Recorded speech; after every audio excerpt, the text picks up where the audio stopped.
कि गगनयान के क्षेत्र में भारत इसरो के माध्यम से एक इंजन को ट्राई कर रहा है और वो ट्रायल है क्रायोजेनिक इंजन का।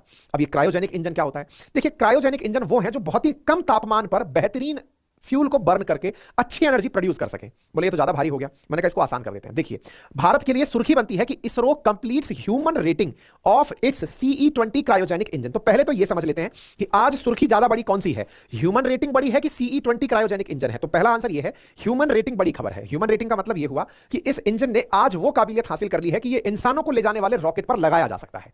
स्टार रेटिंग होती है ना, जैसे 5 स्टार रेटिंग, 4 स्टार रेटिंग, इस प्रकार से ह्यूमन रेटिंग है कि क्या ये रॉकेट इंसानों को ले जाने की काबिलियत रखेगा? आंसर है यस, हमने वो वाली काबिलियत प्राप्त कर ली है। फिर ये CE-20 क्रायोजेनिक इंजन का क्या परीक्षण हो चुका है? बिल्कुल, जो चंद्रयान 3 गया था वो इसी को लेकर के LMV-3 के साथ लाइट मोटर व्हीकल के साथ गया था, यानी ये इंजन पहले से ट्रायल एंड टेस्टेड है। तो सर हम तो इसी के बारे में जानना चाहते हैं कि ऐसे इंजन ने कैसे ह्यूमन रेटिंग प्राप्त करी, उसको बताएंगे। लेकिन थोड़ा सा फिर से हम वापस लौटते हैं। पहले इस दृश्य को देख लीजिए, किस प्रकार से हमने ये प्रयोग किया।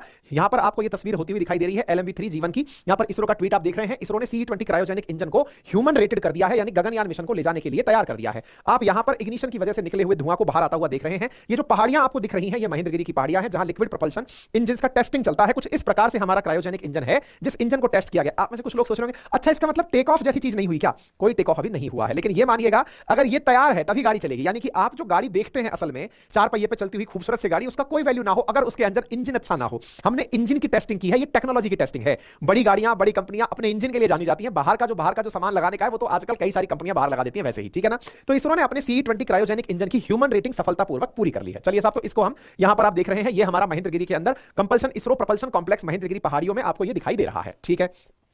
क्या काबिलियत हासिल करी? 8810 सेकंड में हमने 39 बार हॉट फायर टेस्ट किया, यानी कि एकदम इसकी गर्मी बनाकर देखी। कुछ इस प्रकार से दिखाते हैं आपको, 1 सेकंड के लिए चल जाए तो। हाँ, तो ये देखिएगा आपको यहां पर ये जो फैसिलिटी के अंदर ये जलते हुए, ये देखिए ये हॉट फायर टेस्ट किया जा रहा है। इस हॉट फायर टेस्ट का अभी आप फिलहाल के लिए ये समझिए कि आपके सामने केवल ये पिक्चर है। अब मैं आगे बताता चलूंगा तब आप इसको समझ पाएंगे, क्योंकि इससे पहले क्रायोजेनिक इंजन को थोड़ा डील कर लेते हैं। ये जो पीछे लगी हुई जो आपको नोदक सी चीज दिख रही है, ये क्रायोजेनिक इंजन का प्रतिरूप है, या ये समझिए कि यही क्रायोजेनिक इंजन है। फिलहाल के लिए ऐसे समझते हैं। क्रायोजेनिक इंजन को अगर ध्यान से देखें तो इसके अंदर असल मायने में एक ट्यूब जैसी संरचना होती है, जिसके अंदर भरा हुआ लिक्विड फॉर्म में जो जलने वाला पदार्थ है, फ्यूल जो है, वो इस इंजन की वजह से जल पाता है। बोले थोड़ा भारी हो गया, लिक्विड फ्यूल तो सारे ही होते हैं, इसमें कौन सी बड़ी बात है। हमने कहा चलो इस बड़ी बात को आसान बात करते हैं। अगर हम कभी किसी भी रॉकेट को लॉन्च होता हुआ देखें तो रॉकेट में जो चीजें जलती हैं वो जलती क्यों हैं? क्योंकि उनमें फ्यूल होता है। बोले ठीक बात है, फ्यूल होता होगा। फिर तो आप कहते हैं सर पेट्रोल डीजल डाल के क्यों नहीं जला देते, ढंग से जला दो।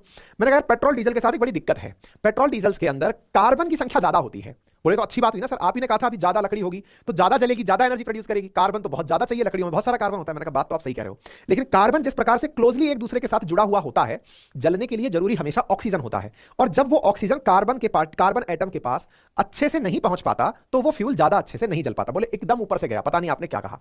मैंने कहा चलो तो थोड़ा इसको साइंस की भाषा में आसान करके समझाने का प्रयास करते हैं। आपने कई बार मीथेन का नाम सुना होगा। बोले नहीं सुना। हमने कहा कोई बात नहीं, सुना होगा ऐसा मान लो।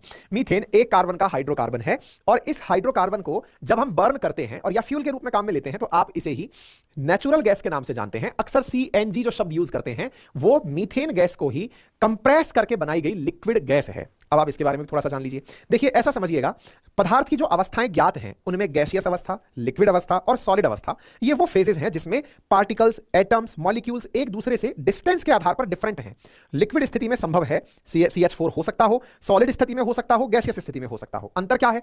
अगर CH4 मॉलिक्यूल्स को एक दूसरे के नजदीक ले आएंगे, यानी कि बचपन में अगर आपने थोड़ा भी पदार्थ की अवस्थाओं को उनके बीच में स्थित दूरी के आधार पर समझा हो, अगर मान लीजिए कि पार्टिकल्स कुछ इस प्रकार से दूरी दूरी पर स्थित हैं तो ये समझिए गैसियस स्थिति है। पार्टिकल थोड़े ज्यादा नजदीक आ गए कुछ इस प्रकार से तो ये माना जाएगा कि ये सभी लिक्विड स्थिति में आ गए। सॉलिड स्थिति में माना जा रहा है कि बिल्कुल एक दूसरे में घुस के बैठ गए हैं कुछ इस प्रकार से, है ना। तो पार्टिकल्स, मॉलिक्यूल्स या कंपोनेंट्स जब एक दूसरे के बीच में अंतर परमाणविक, अंतर आणविक दूरी को कम कर लेते हैं तो अवस्था में परिवर्तन हो जाता है, फेज चेंज हो जाता है। फेज चेंज में गैस लिक्विड में, लिक्विड सॉलिड में बदल जाती है। अगर मैं ये कहूं कि CH4 गैस है, इसे लिक्विड में बदलना है तो क्या करें? जोर से दबाइए मीथेन को ताकि वो लिक्विड में कन्वर्ट हो जाए। और बोले सॉलिड में बदलना है तो क्या करें? तो बोले इसको और जोर से दबाइए, प्रेशर लगाइए, वो जाकर के कंप्रेस करिए। इसीलिए मीथेन जब कंप्रेस हो जाती है तो इसे आप CNG के नाम से जानते हैं।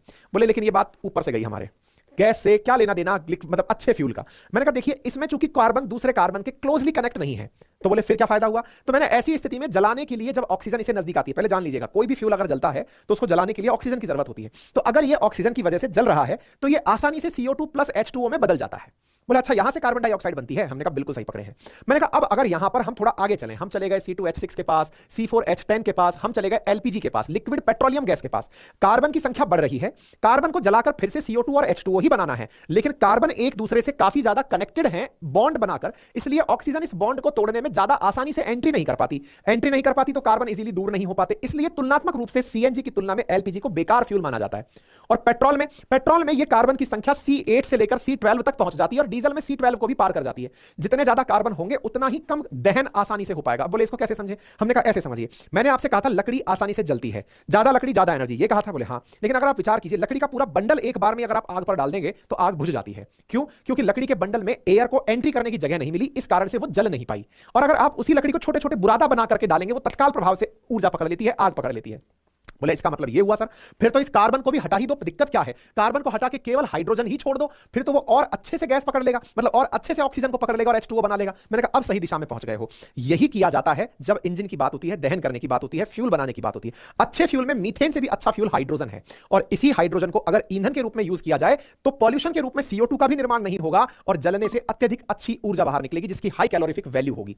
तो बोले अब आपने इतना माहौल क्यों बनाया? मैंने कहा माहौल मैंने इसलिए बनाया कि हाइड्रोजन गैसियस स्थिति में होता है, सबको पता है, लेकिन लिक्विड बनाने का जो झमेला है वो बहुत भारी भरकम काम है। यानी कि अगर हाइड्रोजन को गैसियस फॉर्म में बदलना हो तो इसके लिए अपने आप में बड़े बड़े प्लांट्स लगाने पड़ते हैं। तो बोले कितने डिग्री टेंपरेचर पर हाइड्रोजन गैस से लिक्विड में बदल पाती है? मेरे प्यारे साथियों, जान करके आपको ठंड सी लगने लगेगी। -253 डिग्री सेंटीग्रेड अगर आप तापमान करें तब जाकर के हाइड्रोजन गैस से लिक्विड अवस्था में पहुंचती है। अरे सर, गैस को लिक्विड में बदलने की जरूरत ही क्यों है? सीधा बांध दीजिए क्या तो बलून यहीं पर। मैंने कहा मेरे भाई, गैस जगह ज्यादा घेरती है, ज्यादा जगह लगाकर अगर यहां पर मशीनें बांध दी गई तो फिर ये उड़ ही नहीं पाएगा, खुद के साइज से ही परेशान हो जाएगा, गैस के सिलेंडर ले जाकर दुखी हो जाएगा। इसलिए कम जगह घेरे तभी तो ज्यादा अच्छे से ऊपर उठ पाएगा। कम जगह घेरने के लिए इनको एक दूसरे के साथ कंपैक्ट करके -253 डिग्री सेंटीग्रेड पर लिक्विड में बदल करके गैस को भेजा जाता है। तो मैं आपसे जो कह रहा हूं, समझिए कि यहां पर एक पाइप लगा हुआ है, उस पाइप के अंदर लिक्विड हाइड्रोजन भरी हुई है। मतलब समझना, लिक्विड हाइड्रोजन बनाना अपने आप में एक बड़ी टेक्नोलॉजी है। लिक्विड हाइड्रोजन बनाने के लिए कोई मशीन नहीं लगानी है, कंप्रेसर्स लगाने हैं जो प्रेशराइज करके -253 डिग्री सेंटीग्रेड तक का तापमान क्रिएट करेंगे, दबाएंगे, ठंडा करेंगे और ठंडा करके फिर जाकर, यानी कि जीरो से माइनस में जा रहे हैं। आप सोचिए, जीरो पे बर्फ जम जाती है, हालत क्या होगी आप विचार कीजिए, तब जाके हाइड्रोजन जो है वो पिघलती है। तो बोले ठीक है साहब, इसको आपने लिक्विफाइड कर लिया, पानी की तरह बना लिया। अब क्या करें? हमने कहा पानी की तरह बना करके अब आपने उसको यहां भरकर डाल दिया। अब आपने कहा कि ये हाइड्रोजन अच्छा फ्यूल है, अच्छे से जल जाएगा। जलेगा कैसे? ऑक्सीजन से। ऑक्सीजन क्या अंतरिक्ष में होती है क्या? हमने कहा नहीं। तो फिर बोले ये तो वायुमंडल में ही है, एटमॉस्फेयर में ही है, ऊपर ऑक्सीजन कहां मिलेगी? तो हमने कहा अब क्या करें? तो बोले ऑक्सीजन को भी भेजिए। तो ऑक्सीजन को भेजने के लिए ऑक्सीजन को भी लिक्विफाइड किया जाता है, लगभग -150 डिग्री सेंटीग्रेड के आसपास। इन दोनों को लिक्विफाइड करके इसमें भर के अब बोले इनको ऊपर ले जाके मिक्स करेंगे जलाने के लिए। जब जलेंगे तो ऊर्जा निकलेगी, ऊर्जा से काम अच्छा होगा। लेकिन दिक्कत अब ऊपर जाकर एक अलग आ जाती है, और वो क्या है? लिक्विड ऑक्सीजन मिल गई, लिक्विड हाइड्रोजन मिल गई, इन दोनों को ऊपर ले जाकर जलाना है। ऊपर जलाने के लिए जिस इंजन की जरूरत है, जहां ये दोनों आएंगे, क्योंकि ऊपर जाते जाते तो टेंपरेचर वैसे ही कम हो जाता है, ऊपर टेंपरेचर कम है, इंजन में इग्निशन कैसे लगाएं? इग्निशन लग गया तो इग्निशन में प्रॉपर ऑक्सीजन को लिक्विड से वापस गैस में कैसे बदलें, हाइड्रोजन को लिक्विड से वापस गैस में कैसे बदलें, दोनों गैस बन जाएं तो प्रॉपर ढंग से मिक्स कैसे करें, और फिर इनको बर्न कैसे करें। बर्न होंगे तब जाकर के ही तो मतलब ये अपनी एनर्जी प्रोड्यूस करेंगे। यही सबसे बड़ा टास्क है जो भारत ने कंप्लीट किया है। क्या? यानी लिक्विड हाइड्रोजन, लिक्विड ऑक्सीजन दोनों मिलकर जल सके, वो इंजन क्रायोजेनिक इंजन है। यानी लिक्विड से गैस और गैस के बाद जलें और जलकर एनर्जी प्रोड्यूस करें, वो काम क्रायोजेनिक इंजन करता है। और क्रायोजेनिक इंजन भारत ने अभी नहीं बनाया है, इससे पहले चंद्रयान 3 में भी हम यूज कर चुके हैं। क्रायोजेनिक इंजन बनाने वाले दुनिया के लगभग 6 देश हैं, उनमें से भारत एक है, और जिन देशों में भारत शुमार है, अब यदि ये कैटेगरी सफल हो गई गगनयान वाली तो हम 4 देशों में शुमार हो जाएंगे, रशिया, अमेरिका, चाइना के बाद में, ठीक है ना। तो हमने ये कारनामा करके दिखाया है, यानी हमने इस क्रायोजेनिक इंजन में जो पावर प्रोड्यूस की है वो इतनी कर दी कि अगर इंसान को इसके थ्रू छोड़ना हो तो भी हम आसानी से छोड़ पाएंगे। ठीक है, क्रायोजेनिक इंजन के बारे में बेसिक सा आधार मैंने देने का प्रयास किया, संभवतः आपको वो समझने में आसानी लगी हो। अब कितना समझ में आया नहीं आया वो आपके ऊपर है, मैंने प्रयास तो किए हैं।